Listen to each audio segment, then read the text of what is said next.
नमस्कार, बहुत स्वागत है आप सभी का। इंडिया डेली लाइव देख रहे हैं आप और आपके साथ इस वक्त मैं हूं रश्क गौरी। तो चलिए अब आपको दिखाते हैं हमारा खास कार्यक्रम। जीना इसी का नाम है, कथावाचक पलक किशोरी के साथ।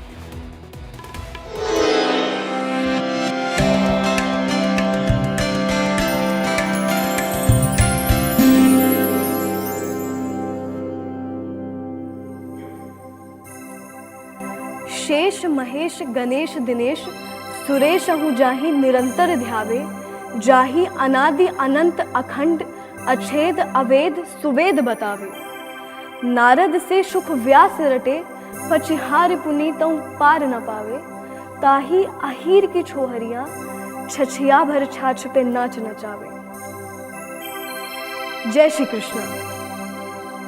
इसका अर्थ कि जिन भगवान तक किसी की पहुंच नहीं है, किसी की पकड़ नहीं है, लोग कितने ही वर्षों, कितने ही जन्म समाधि में बिता देते हैं सिर्फ उनकी एक झलक के लिए। जहां देवता उनका स्मरण करके अपने प्राणों में नई गति पाते हैं। ब्रह्मा जी ध्यान करते हैं, शिव जी जिनके नाम का स्मरण करते हैं। ऐसे अद्भुत दुर्लभ भगवान श्री कृष्ण को अहीर की छोहरियां, ग्वालों की लड़कियां थोड़े से मक्खन, दूध या दही के लिए नाच नचा रही। और ताज्जुब की बात, वो नाच भी रहे।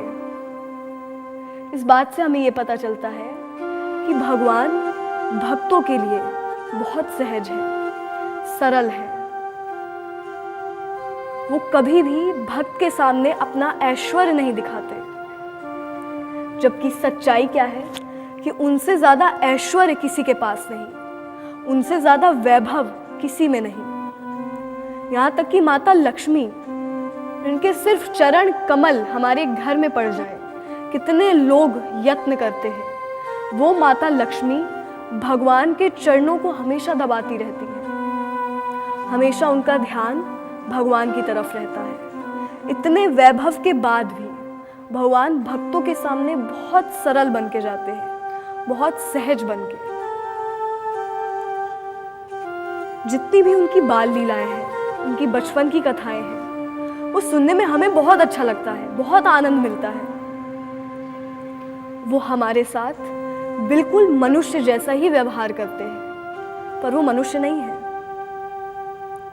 वो अपनी माता के साथ खेलते हैं बचपन में, वो अपने मित्रों के साथ खेलते हैं, बिल्कुल वैसे ही जैसे हम अपने दोस्तों के साथ। वो हंसी ठिठोली करते हैं वैसे ही जैसे हम करते हैं। वो हंसते हैं, मुस्कुराते हैं, कभी कभी उदास भी होते हैं जैसे हम होते हैं, पर सब कुछ उनकी लीला है। वो मनुष्य बनकर आए, मनुष्य का रूप धर कर आए, पर इसके बाद भी वो है भगवान ही। और खासकर श्री कृष्ण ने बचपन से ही सिद्ध कर दिया कि मुझे इंसान मत समझना, मैं भगवान हूँ। मुझे साधारण मत समझना, मैं ईश्वर हूँ। और बचपन से ही उनने ऐसे ऐसे कार्य किए हैं जो ईश्वर के अलावा कोई कर भी नहीं सकता, या हम में या कोई भी मनुष्य में इतना सामर्थ्य नहीं कि वो वैसे वैसे कार्य कर सके जैसा श्री कृष्ण ने किया। ये चीजें दर्शाती हैं कि वो सामान्य नहीं, वो हम आप जैसे मनुष्य नहीं। भगवत गीता में भगवान ने सीधे सीधे कह दिया कि मुझे साधारण मनुष्य समझने की गलती मत करना, मैं इंसान नहीं हूं। I seems that I am as you are, but ऐसा नहीं है। मैं तुम्हारे जैसा साधारण मनुष्य नहीं।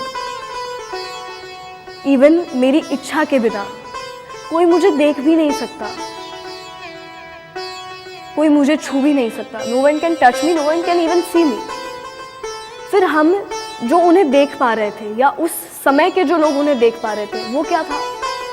भगवान कहते हैं वो है मेरी योग माया, जिसके कारण मैं उन्हें दिख रहा हूं, पर मैं ऐसा नहीं हूं। अगर मेरी मर्जी नहीं होगी तो कोई मुझे देख भी नहीं पाएगा। ये सारी चीजें दर्शाती हैं कि वो सीधे ईश्वर के रूप में ही यहाँ आए। जरा सी भी उनमें इंसानियत से अर्थ कि जो क्वालिटीज हम में है, हम साधारण हैं, हम प्राकृतिक शरीर को लेकर आए हैं। हमारी ह्यूमन बॉडी, हमारा भौतिक शरीर पंच तत्वों का बना है, जिसे मैटर कहते हैं। वो पृथ्वी का तत्व है, प्रकृति का तत्व है, हम उससे बने हैं। पर भगवान का शरीर दिव्य है, उनके कर्म दिव्य हैं, अलौकिक हैं। सीधे सीधे भगवान ने कहा, जन्म कर्म च मे दिव्यम, यानी मेरा जन्म और मेरा कर्म सब दिव्य है, अलौकिक है, यानी इस लोक का नहीं है। तो ऐसे ही कुछ लीलाएं जो सिद्ध कर देती हैं कि श्री कृष्ण स्वयं भगवान है, पर ब्रह्म है, कुछ लीलाओं के बारे में हम जानते हैं। एक बार भगवान जब छोटे थे, उनके घर एक साधु आते हैं, और वो साधु भी कैसे, भगवान के बहुत बड़े भक्त जो भगवान को बहुत मानते थे। वो आते हैं नंद भवन।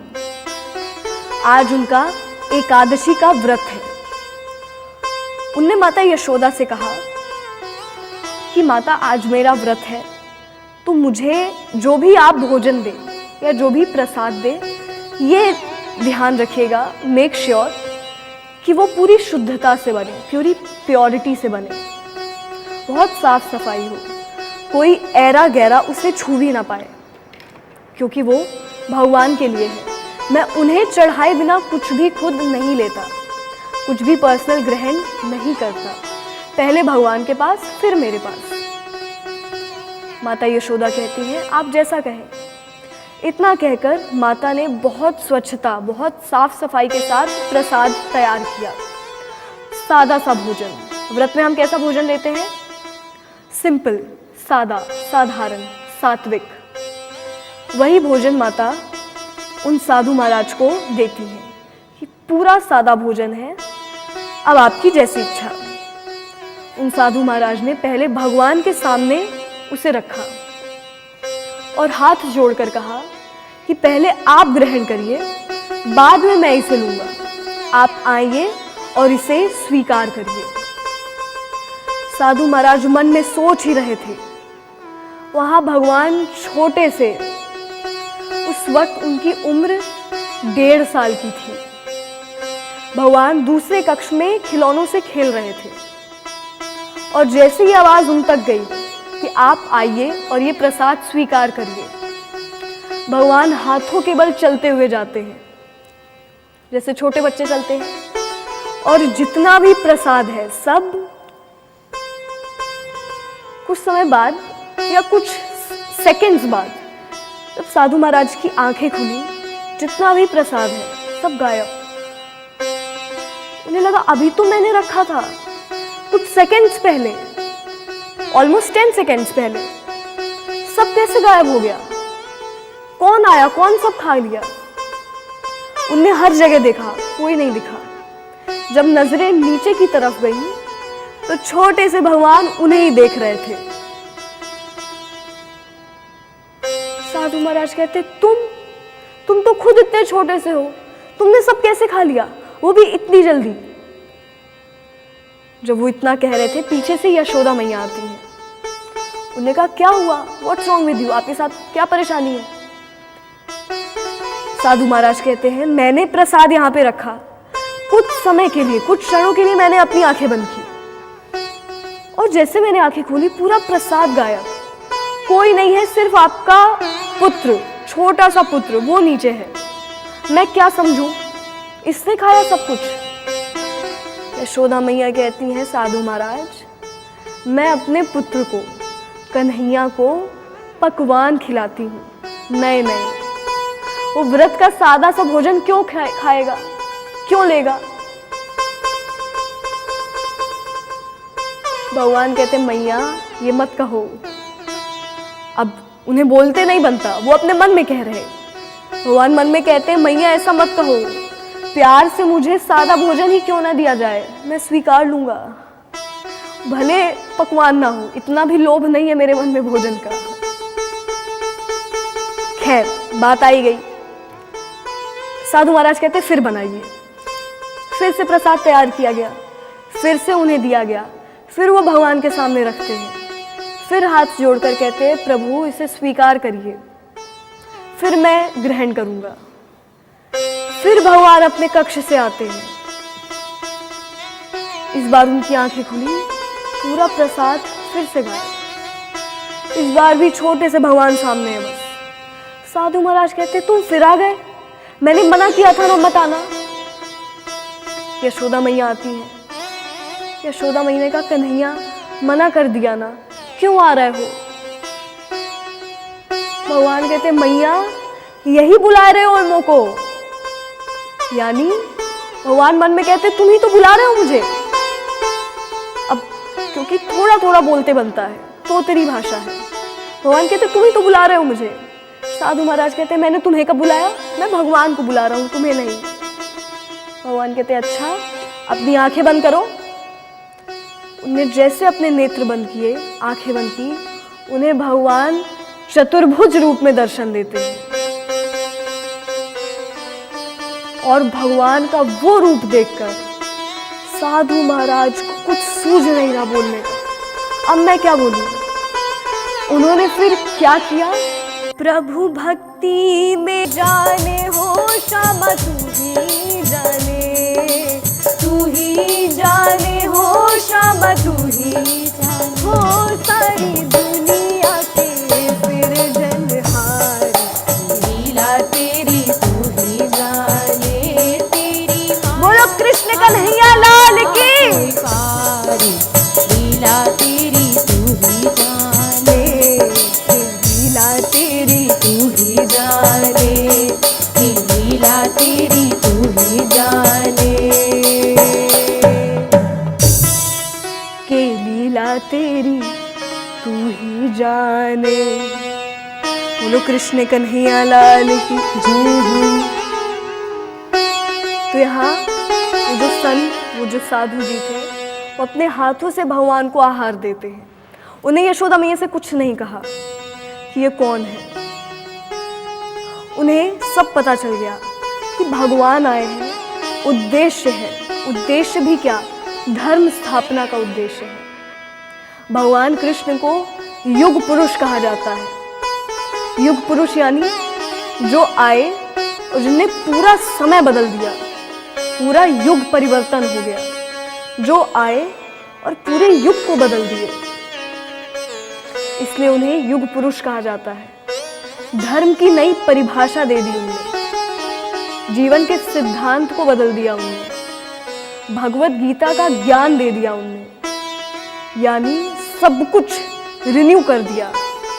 इसलिए उन्हें परम पुरुषोत्तम और युग पुरुष भी कहते हैं। साधु महाराज को सब पता चल गया कि भगवान आए हैं धर्म स्थापना के लिए, धर्म को फिर से स्थापित करने के लिए, सबका कल्याण करने के लिए। तो इसके पीछे जो उद्देश्य है वो सबको नहीं पता चलना चाहिए। खैर, एक लीला ये भी है कि जितने भी लोग भगवान के साथ हैं, ये वो लोग साधारण नहीं हैं। वो लोग पिछले जन्म के सिद्ध ऋषि मुनि हैं। वो पहले से मोक्ष पा चुके हैं। सिर्फ लीला का हिस्सा बनने के लिए वो उस रूप में आए हैं। यशोदा मैया सिर्फ यशोदा मैया नहीं है, वो पूर्व जन्म की एक सिद्ध योगिनी है। उनकी माता बनकर आई है। उन सबको पहले से भगवान की प्राप्ति है, सबको मोक्ष मिल चुका है। सिर्फ लीला का हिस्सा बनने के लिए, to be a part of that leela, they came. और सब कुछ उनकी योजना के अनुसार चल रहा था। साधु महाराज ने किसी से कुछ नहीं कहा। अपने हाथों से भगवान को उनने भोजन कराया और वहां से नाचते हुए जाते हैं। पहली लीला, कैसे भगवान ने उन्हें अपने चतुर्भुज रूप के दर्शन कराए। दूसरी, एक बार भगवान ने जितना भी माखन है वो सब खुद भी और उनके साथ जितने बंदर हैं उन सबको भी खिला दिया।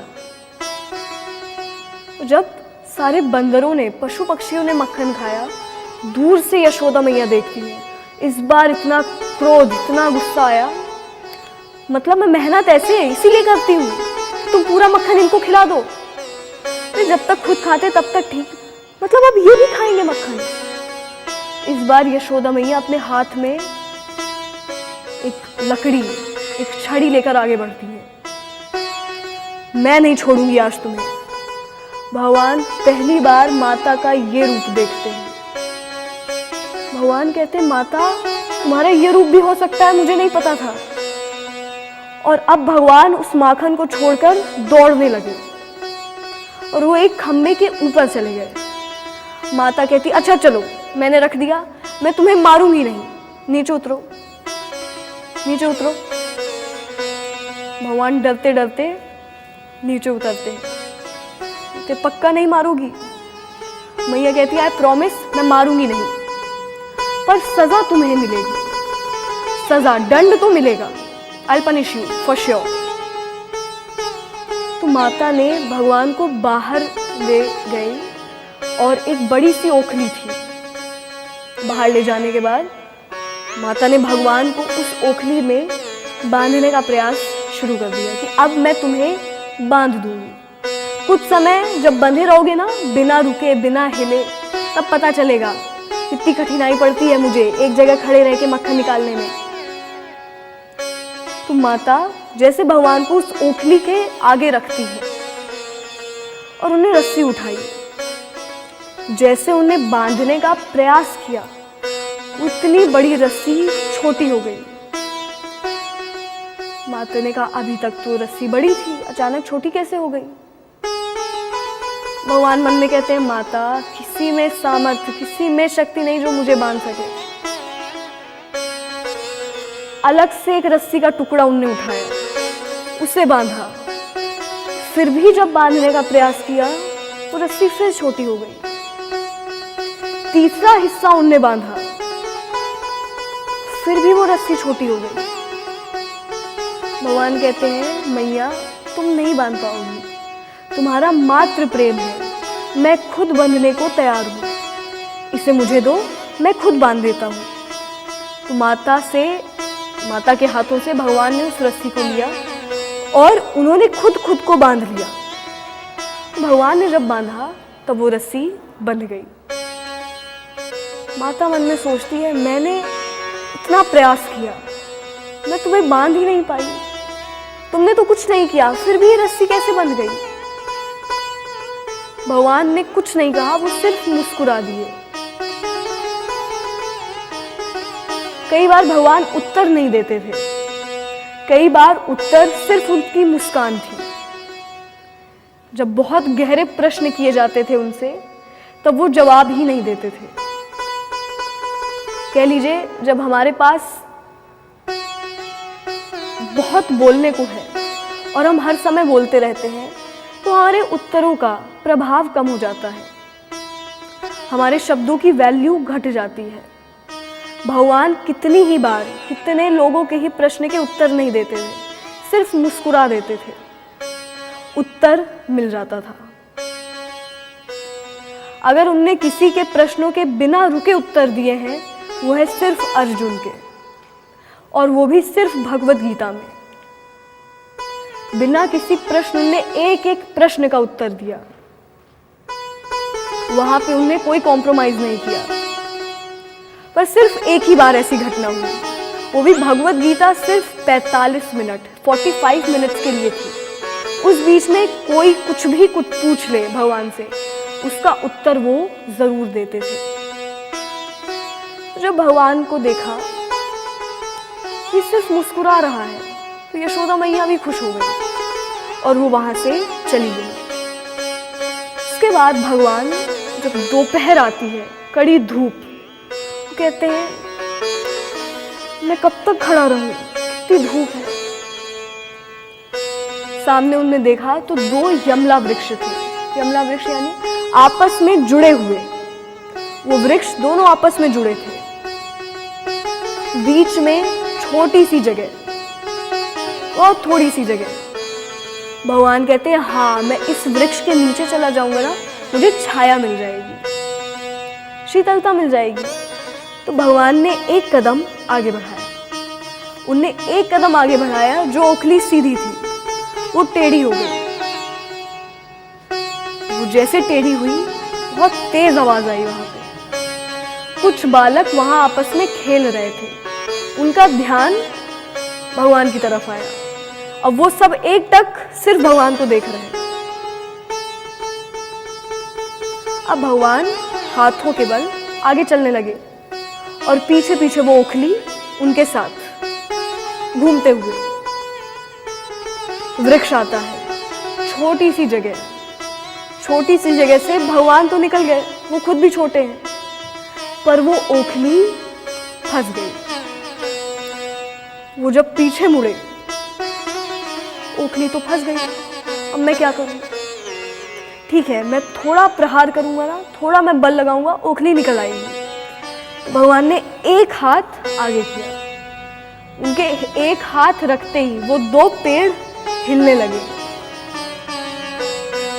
भगवान फिर पीछे देखते हैं, अभी भी नहीं निकली। दूसरा हाथ उनने आगे किया, वो वृक्ष और तेज हिलने लगे। भगवान कहते हैं अब तीसरे में मैं निकाल लूंगा, और उनने तीसरा सबसे तेज हाथ आगे किया और वो दोनों वृक्ष जड़ समेत उखड़ गए और सीधा जमीन पर गिरे। उनके गिरने से इतनी तेज आवाज आती है कि वो बालक जो वहां खेल रहे थे सब डर गए। अब तो सब केवल देख रहे हैं